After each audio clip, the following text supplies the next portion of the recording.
அன்பர்களே, கதிர் பொறுக்கும் பெண்களோடு நீயும் இரு என்று சொல்லி ரூத்தை தன் வேலையாட்களோடு இருக்குமாறு கூறுகிறார் போவாசு.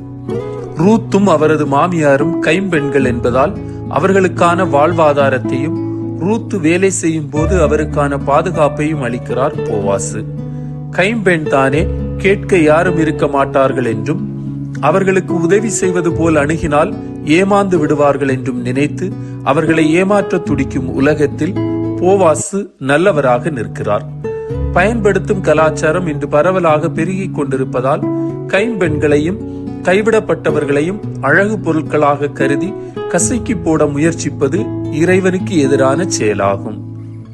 தாயும் தந்தையுமான இறைவா, யாரும் இல்லாதவர்களுக்கு நீர் துணை நிற்கிறீர் எனவும் அவர்களின் கண்ணீரை நீர் வெறுமனே விடமாட்டீர் எனவும் உணர தேவையான வரம் தாரும். ஆமென்.